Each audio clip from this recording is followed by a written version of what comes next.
Hi friends, it's Dana here at Saltbox Studio.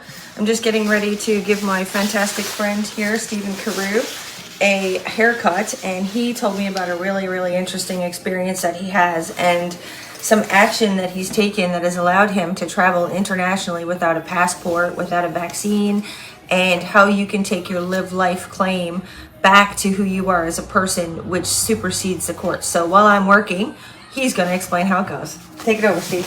Okay, hi everyone.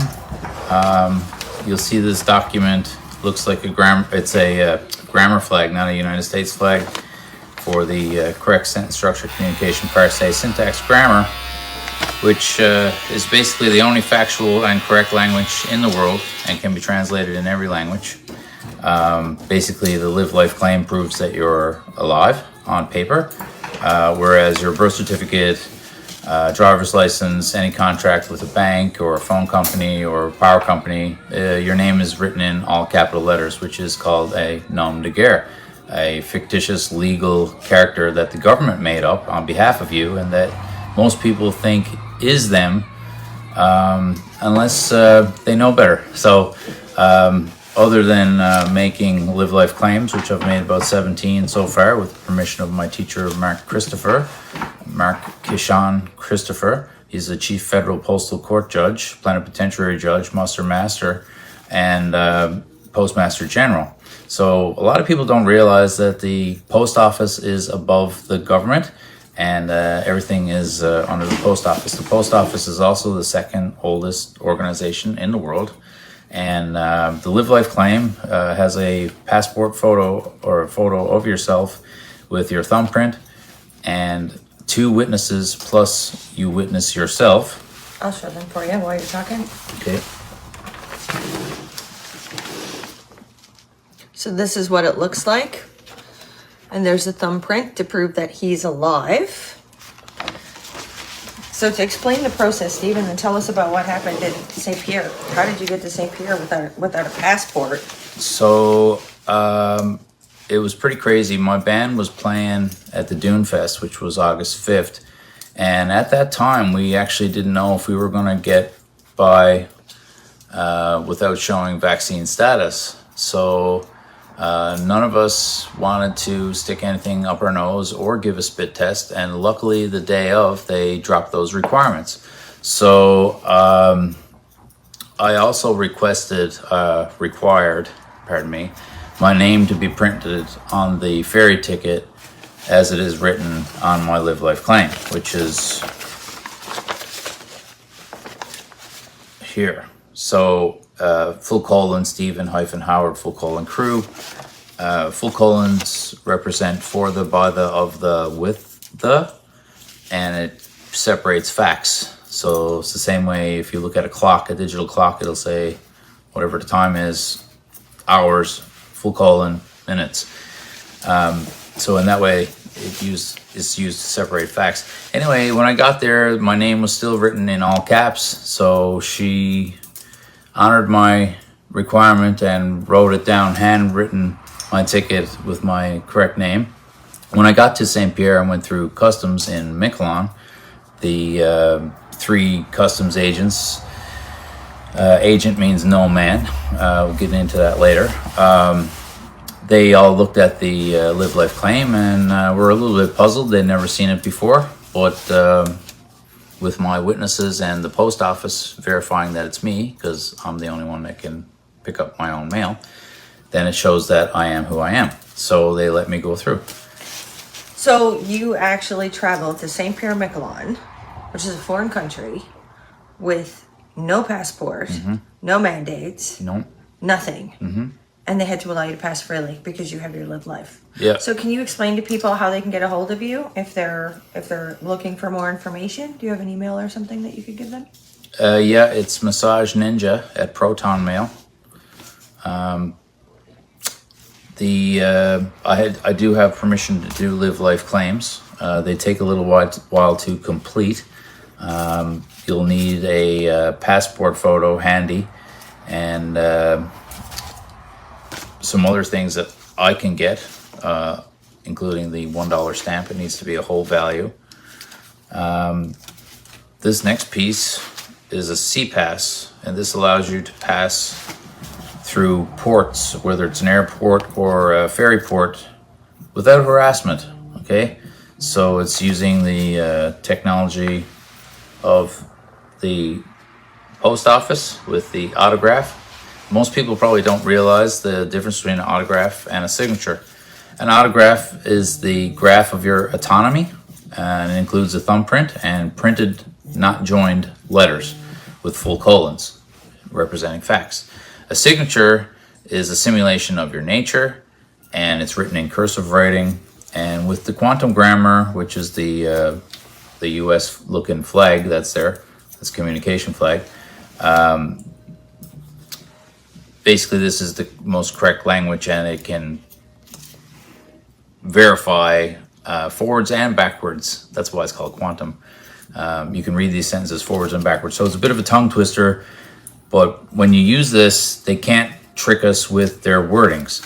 So what does all this mean? Any documents, any words that we even speak or write is basically at a grade 2 reading level. And by the way, anybody that's writing notes, I can't see the screen because I don't have glasses on, so I'll go over any questions later. But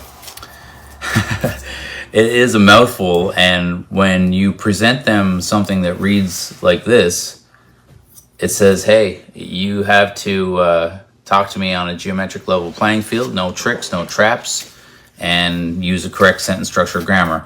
Like I said, most things, if not 99.9%, 100% of the stuff we see and read today is all in fictional grammar. So it's which is our pretend self, which is the government identified self. Yeah. And which is our birth certificate / ownership to the corporation / Yes. So right. Speaking about the birth certificate, what is the birth certificate? What do you use it for? You can't open a bank account. You can't use it as an identification. You can't use it to travel from one country to another. So what is it used for? It's basically a slavery bond. And so I have in my hand my long form, my short form, and my return of birth. I don't know if I need all three, but I've got all three. And I've autographed across and have 2 witnesses on each. And basically what I'm doing is I'm vacating my birth certificate, which is my slavery bond. So when you send it back to them and say, vacate this, they stop buying and trading and selling us on the stock market. Most people don't know that they're being used as stock. Look at the back of your birth certificate. It's got a number. It's called a QSIP number, and that's what they use to buy and sell and trade you illegally. Can you imagine? This is what it's all about. It all goes back to the globalists. It goes back to how our government was set up. It goes back to the removal of our rights and freedoms from long before we were born, and the system that we grew up in and that we were programmed for. Steve will put some information in the link once he's done his haircut. I just wanted to let everybody know that, like, this is how we learn. We learn from each other. We grow together. We take opportunities to kind of listen. That's all it requires. You don't have to be a rocket doctor. Steve figured this out, right? All by yourself with the right people and the right network. And now he's traveled internationally without a passport. So that's just another way for us to say, hey, we're taking back our identity. We are not reduced to our birth certificate. We are not a bond that's given to the bank for the globalists to trade and sell and to utilize for their own personal gain. We are men and women on this earth with rights by God and laws that govern far before the time that these tyrannical arseholes decided that they were going to, use us for cattle. And so we learn one thing at a time. So I'll make sure that Steve puts all this information in the comments. I have to go cut hair. I thought it was really interesting that he traveled internationally without actually having a passport, and I felt like I wanted to share. Oh, one more thing. When we got back, I presented or showed my live life claim to the customs coming back into Canada. After that was all said and done, they passed us the phone to talk to ArriveCan. And we basically just hung up, said, passed the phone back, said, I don't recognize this authority. I don't understand.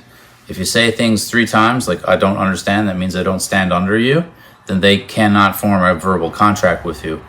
They have no right to share information of addresses or phone numbers. However, I was visited by the RCMP or RNC, and I opened my window. It was 9 o'clock on a Sunday night, about a week after I'd gotten back home, and they knew that I didn't do the arrive can, so they came to visit me and harass me. Didn't feel too good. I was basically relaxed at home, and I looked out. There's a police officer, which you should always call constable, because that opens up the dictionary of an officer that protects the people, not protects the corporation. So a lot of word trickery is going on, and if you say the right words and you have the right name and spelling on paper, then that will free you from your bondage slave. I basically said to the guy, hey, did you see the sign on my door? It says private. And I closed my shutters, and that was it. He left. See? All we have to do is say no. It's time, people. Newfoundland's in rough shape. Our country's in rough shape. You know, families are in rough shape. We have to take back our freedoms, and we have to let them know that they do not own us. Thank you for watching, and thank you, Steve, for sharing that valuable information with us. And let's get everybody their living life. What is it called? Claim. Living life claim. Yeah, live life claim. Take care, friends.